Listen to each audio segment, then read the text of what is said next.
പോടാ, ഇറങ്ങി പോവാൻ. പോ, ഇനി മതി. അവന് കിട്ടാവുന്നതിൽ ഏറ്റവും വലിയ ശിക്ഷ കിട്ടിക്കഴിഞ്ഞു. ഇത്രയും ദിവസം ഓരോരുത്തരുടെയും പേര് ചേർത്ത് എന്റെ ഭാര്യയെ മോശപ്പെട്ട സ്ത്രീയായിട്ട് നീയൊക്കെ ചിത്രീകരിക്കുമ്പോ നീറുമായിരുന്നടാ.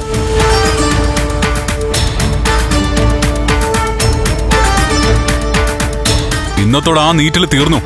ഇനി പൊക്കോ നീ. ഈ കേട്ടതൊക്കെ ഒരുപാട് പേരോട് പറയാൻ കാണുമല്ലോ. പോയി പറ. പൊയ്ക്കോ അവിടുന്ന്.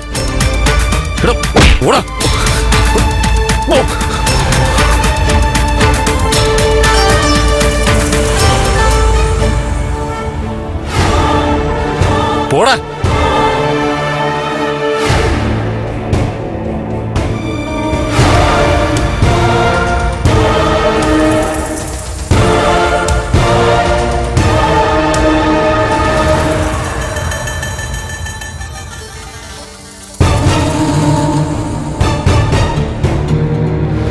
സ്വന്തം കൂടപ്പിറപ്പുകളെയും രണ്ടാനമ്മയൊക്കെ സ്നേഹിച്ചു പോയതുകൊണ്ട് ഇയാളുടെ വയറ്റിലുള്ള കുഞ്ഞ് എന്റെ കുഞ്ഞാണെന്ന് പറയാൻ പോലും പറ്റാത്തതിന്റെ ഒരു വീർപ്പൂട്ടൽ എനിക്കുണ്ടായിരുന്നു.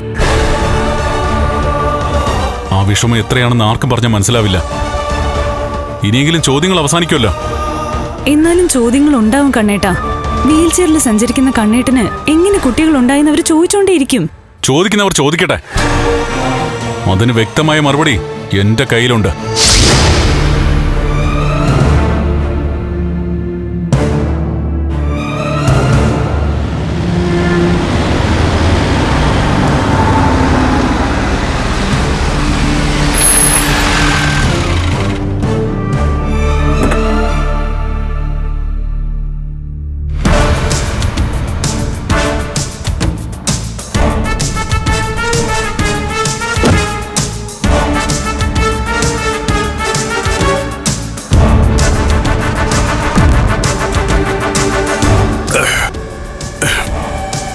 എന്തായടാ മോനെ,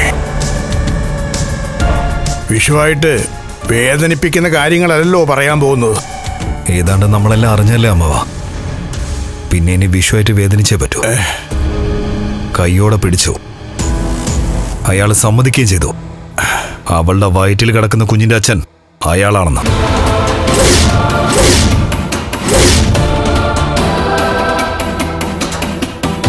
മോനെ, അതെങ്ങനെ ശരിയാവൂടാ? അവളിപ്പോ നടന്നു തുടങ്ങിയോ? അതൊന്നും എനിക്കറിയില്ല. ഞാൻ ചെല്ലുമ്പോ അയാൾ അകത്തിരിക്കായിരുന്നു. അയാൾ അവിടെ ഉള്ളതുകൊണ്ട് കണ്ടേ മടങ്ങുന്നു ഞാൻ വാശി പിടിച്ചപ്പോ അയാൾ വന്നു. പക്ഷേ വന്നത് വീൽ ചെയറിലാ. അതുകൊണ്ട് നടന്നു തുടങ്ങിയെന്ന് ഉറപ്പിക്കാൻ കഴിയുന്നില്ല. ഇനിയിപ്പോ തോമസ് വൈദ്യന്റെ ചികിത്സയിലൂടെ അയാൾ എന്തെങ്കിലും ജാലവിദ്യ കാണിച്ചു കാണുമോ?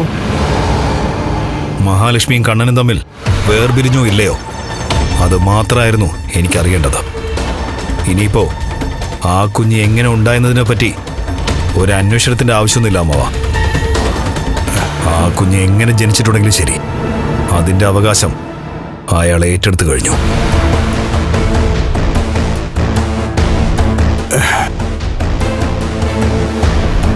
കണ്ണന് തലച്ചോറുണ്ടെന്നറിയാം.